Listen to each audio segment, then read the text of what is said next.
दुनिया में कुछ लोग पैसे के लिए इंसानियत बेच देते हैं और कुछ लोग इंसानियत के कारण किस्मत पा लेते हैं।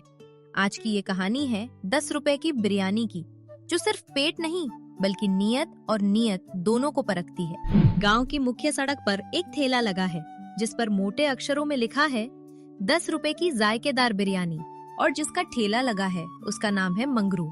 वो सभी लोगों से बोलता है, आइए आइए जायकेदार बिरयानी खाइए, सिर्फ 10 रुपए में। 10 रुपए की बिरयानी सुनते ही बहुत सारे लोग ठेले के पास आने लगे। सभी को लगता था कि इतना सस्ता बिरयानी तो कहीं भी नहीं मिलता है, चलो यहीं पर खा लेते हैं। अरे भाई, क्या तुम सच में 10 रुपए की बिरयानी खिला रहे हो? कहीं मजाक तो नहीं कर रहे हो? तभी उनकी बात सुनकर मंगरू बोलता है, अरे हाँ भैया, 10 रुपया ही प्लेट है, मैं मजाक क्यों करूँगा, कितना प्लेट लगा दूँ। तब तो बहुत बढ़िया है, एक प्लेट मेरे लिए भी लगा दो। तभी मंगरू ने सभी को एक एक करके बिरयानी देने लगता है। उसमें से एक आदमी बिरयानी खाता है और बोलता है, अरे वाह, इतनी स्वादिष्ट बिरयानी तो कहीं पर भी नहीं मिलती है। धीरे धीरे ठेले के पास भीड़ बढ़ती गई। तभी एक बूढ़ा आदमी आगे आया और बोला, बेटा, बहुत भूखा हूँ, एक प्लेट हमें भी खिला दो, तुम्हें बहुत पुण्य मिलेगा। बाबा, पुण्य कमा कमा कर पेट नहीं बढ़ता, पैसा कमाना पड़ता है। हमने बहुत पुण्य कर लिया है और पुण्य नहीं चाहिए, तुम यहाँ से जाओ, बिना पैसे के हम तुम्हें बिरयानी नहीं दे सकते। भाई, बिरयानी तो बहुत अच्छा है, और वह भी 10 रुपए में। हम तो सोच रहे हैं रोज आकर यहीं पर बिरयानी खाऊंगा, वह भी 10 रुपए में। हाँ भाई, हम भी यही सोच रहे हैं, अब तो रोज बिरयानी यहीं पर खाऊंगा। दो लोग जल्दी जल्दी बिरयानी खाते हैं और खाकर पैसा देने के लिए ठेले के पास जाते हैं। मंगरू भाई, बिरयानी तो बहुत अच्छा लगा है, हम लोग रोज आएंगे खाने के लिए, ये लो अपना 10 रुपए। 10 रुपए किस बात की, बिरयानी तो 50 रुपए की है। चलो भाई, 50-50 निकालो चुपचाप। 50 रुपए प्लेट बिरयानी, लेकिन तुमने ऊपर बोर्ड पर साफ साफ लिखा है 10 रुपए प्लेट बिरयानी, फिर यहाँ 50 रुपए किस बात के लिए ले रहे हो? अरे हाँ भाई, हम भी तो वही बोल रहे हैं, 10 रुपए की प्लेट है, 40 की बिरयानी, दोनों मिलाकर 50 हुआ ना, आपको 50 रुपए देना पड़ेगा। इसी गांव में रहता था एक सीधा सादा मजदूर महेश। बस भगवान, आज की मजदूरी पूरी हो जाए। बस यही सोचते सोचते महेश अपने काम पर जा रहा होता है। तभी रास्ते में ही उसी बूढ़े बाबा से मुलाकात होती है। बूढ़े बाबा महेश से बोलते हैं, बेटा, मैं 2 दिन से कुछ नहीं खाया हूँ, मुझे बहुत भूख लगी है, क्या तुम हमें एक प्लेट बिरयानी खिला दोगे?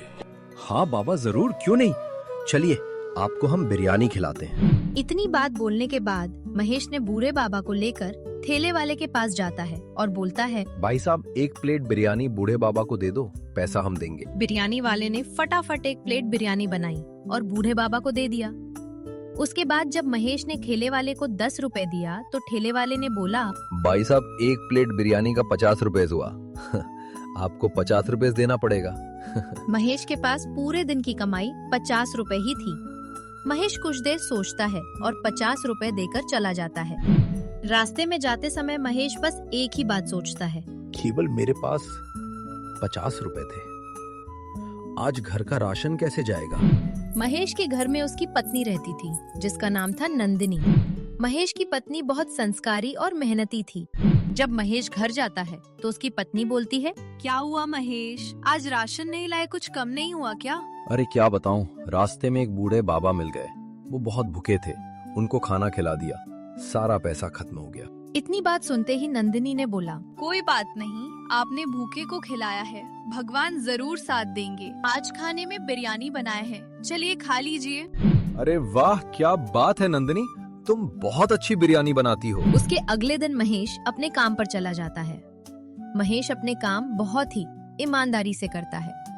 काम करने के दौरान महेश किसी चीज से टकराता है और नीचे गिर पड़ता है। जब महेश गिरता है तो उसका एक पैर टूट जाता है। जब नंदिनी को पता चलता है तो घबरा जाती है। नंदिनी महेश को वैद्य के पास ले जाती है और वैद्य से पूछती है, बाबा, इनको ठीक होने में कितना समय लगेगा? इनको 3 महीने लगेंगे ठीक होने में। 3 महीने का बात सुनकर नंदिनी बहुत सोच में पड़ जाती है और बोलती है, हे भगवान, अब घर कैसे चलेगा? नंदिनी रात को अकेले घर में बैठी होती है और महेश की बातें सोच रही होती है। उसी रात नंदिनी को याद आती है महेश की बात। अरे वाह, क्या बात है नंदिनी, तुम बहुत अच्छी बिरयानी बनाती हो। नंदिनी के दिमाग में एक आइडिया आता है। अगर हम भी ईमानदारी से बिरयानी बेचे तो कैसा रहेगा?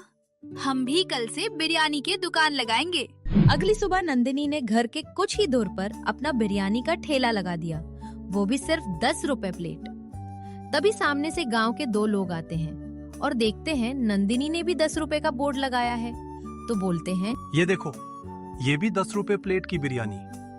कहीं मंगरू जैसी चालाकी तो नहीं? उन दोनों का बात सुनकर नंदिनी बोलती है, नहीं भाई, 10 रुपए में पूरी प्लेट भरपूर बिरयानी है। इतनी बात सुनते ही भीड़ जुटने लगी। बिरयानी बांटते बांटते पतीला खत्म हो जाता है। जब मगरू को पता चलता है तो गुस्से से बोलता है, ये औरत मेरा धंधा खा जाएगी, इसका तो कुछ करना पड़ेगा। मंगरू गांव वालों के पास जाता है और नंदिनी के बिरयानी के बारे में भड़काने की कोशिश करता है, लेकिन नंदिनी का ईमानदारी लोगों के मन में इस तरह बस गई थी, गांव वालों ने मंगरू को ही गांव से भगा दिया। नंदिनी ऐसी ही ईमानदारी के साथ बिरयानी बेचती रही। धीरे धीरे नंदिनी का दुकान बड़ा हो जाता है, महेश भी ठीक हो जाता है। ईमानदारी सबसे बड़ा व्यापार है।